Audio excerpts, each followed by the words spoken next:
Panoorin natin to ha. SMNI Orly Gutesa umamin ng pinabago ang kanyang testimonya. Panoorin natin, kaya pala biglang nawala eh. Ayun. Ayan o. Telepono. Ayan.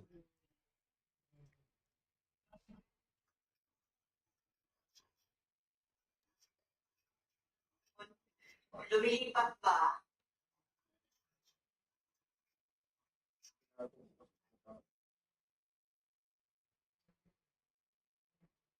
Cellphone. Lumilipat ba? Hello?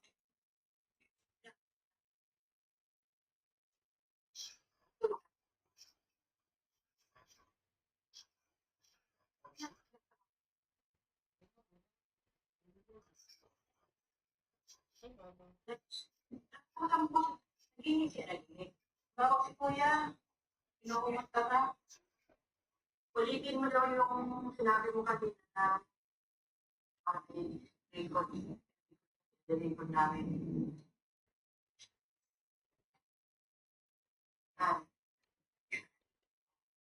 Yung tungkol dun sa affidavit na sino ba may gawa na? Ikaw o sila? Sila. Ilari ko daw na. Sabi-sabihin?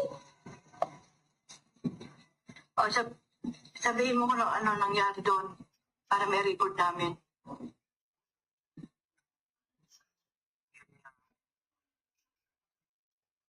Diyan ako ng mga tao. Tapos sinasama yung isip eh.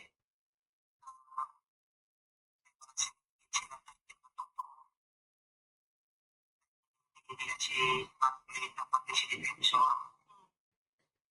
At sinabi nila doon sa statement na pinagakuhan ako ng pera, pamayanan ko.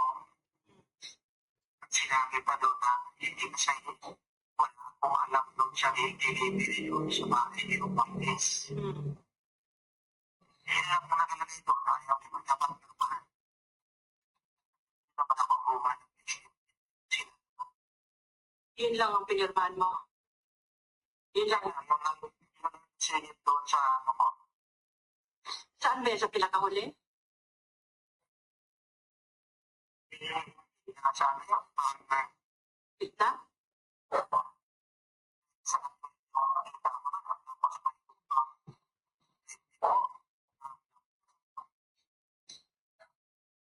Haba naman. Pero yung affidavit mo nung una, nandun pa yon. Bago na yung Ay, ginawa. may ginawang panibagong para basahin mo. So, pinangako naman sa'yo nung una, nung pinirmahan mo, hindi na ilalabas yun. Bakit ka pa nila pinabasa? Anong sense nun? dito sa korte para okay lang yung kaso ko. Nung ayaw mong basahin, anong ginagawa nila sa'yo?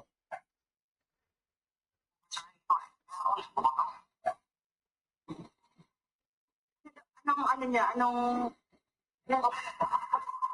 kapalit ng pag hindi mo binasa? Magbubulo dyan sa inyo. Wala naman ang gusto sa amin, Sa totoo naman, wala nang gugulo sa amin. Sila lang ang gugulo sa amin. Sila ang gumagawa ng ng paraan para manggulo. Sila nananakot sa amin eh. Kaya sabi ko sa iyo ng batara. So kung naman bulong-bulong na yung utak ko. Hindi na ako makatulog-tulog. Mag-ano ka muna, bago ka matulog, meron ka muna maligang na tubig. Para ma-relax yung muscle mo.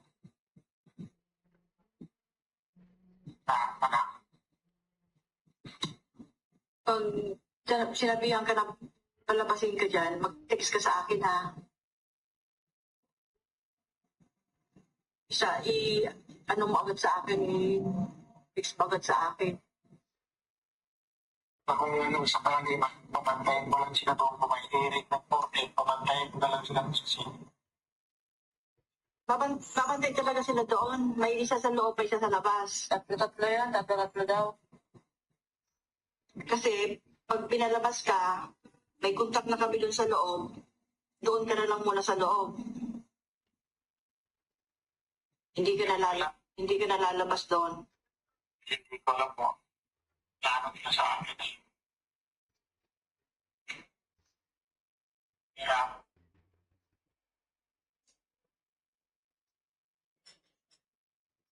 Telepon. Secretary Petition, it was reported active. Saan kaya dinala si Orly Gutesa? Pinatahimik talaga, totoo talaga. Siyempre naman malitang malita. Personal knowledge, dinala sa mga congressman, pati kay Tambaloslos, pati kay Bangag. Pinatahimik talaga, kaya pala biglang nawala si Orly Gutesa eh. Kasi nag-worry ako sa kanya, hindi ko nakikita. So, sabi nung isang kasama, I think kaya sinabi, di ba, nung si Kuya, kung pwedeng record ninyo.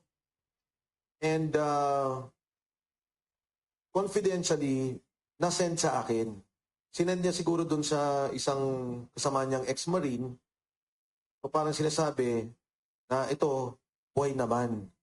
Except, kung napansin nyo, ang sinabi niya, di ba, hindi ko lang kung palalabasin ako. Pag pinalabas ako, palalayan niyo ako. Yun yung Senate hearing dapat na hindi natuloy. Na kung palalabasin ako, sabi, sige, may contact na kami sa loob and hindi ka namin papalabasin na. The plan then was, pag pinalabas siya, hihilahin namin siya sa office ni Senator Marcoleta. Isisecure na muna namin siya. That was the plan then. Pero yun nga nangyari, hindi lumabas. Hindi siya napalabas. So, diba yung sinabi doon, number 1, inibang affidavit at ang sinasabi na bayaran ka ni Marcoleta at ni Defensor. And that number 2, wala kang delivery sa bahay ni Martin Romualdez. Kaya, ito yung panawagan ko ngayon. For the longest time, nanahimik ako, tinitiis ko yan, kung ano yung ginawa nila kay Gutesa. Pero ngayon naman, ginamit na ninyo sa kaso. Kasama nyo na sa kaso, sinabi nyo na yung mga sinasabi niya ay sangkap doon sa final kay Speaker Martin Romualdez. And nananawagan ako kay Ombudsman na kung maaari, within his authority, within his sphere of influence, ay maprotektahan na. Makuha si Sergeant Gutesa, mapalabas na at maprotektahan. Siya Ombudsman Remulla, boy. Bendalo yung hayop ng kupal na yan eh. Pag nakikita ko nga, kumukulong dugo kong hayop na yan eh. Saka sigurado yan, yung drama lang yan. Kunyari, kakasuhan si Tambaloslos. Bandang huli yan, kita mo sasabihin, walang ebidensya. Hayop na bendalo yan. at ang kanyang pamilya. Dahil ang paniwala ko, Wilson, kung siya lang, hindi matatakot si Gutesa. Kung siya lang, hindi atras. Pero, again, narinig nyo naman, di ba? Sabi, titigilan na kayo. Sinabi niyang kaso, aatras yung kaso sa'yo, yun yung kaso sa affidavit na i-file sa Manila. Na sinabi doon na siya ang kakasuhan pa. So, yun yung binabanggit doon. Grabe talagang gobyerno ng Bangaga. Sa pangkakasuhan, hayop talaga. Silent Marcelo na ba? Bangag. Bangag, silent Marcelo na ba? Hayop kang kupal ka. Ina mo talaga. Oh, dito tayo sa bangag nito. Pumunta sa Ghost Project, hayop na yan. Tatawa-tawa pa ito eh. Lagi kong paalala sa iyo, ha? 55 million contract 55 million contract. Kupal ka. for the construction of reinforced concrete river wall at Purok 4, Barangay Piel, Baliwag, Bulacan. Contract cost is 55,730,911 and 60 centavos. As of last month, June, ang report dito, 100% complete at saka fully paid. 100% complete. 100% complete, ha? Bangag. Fully paid pa. Ayop ng gobyerno. Hanggang ngayon wala pang nakasuhan.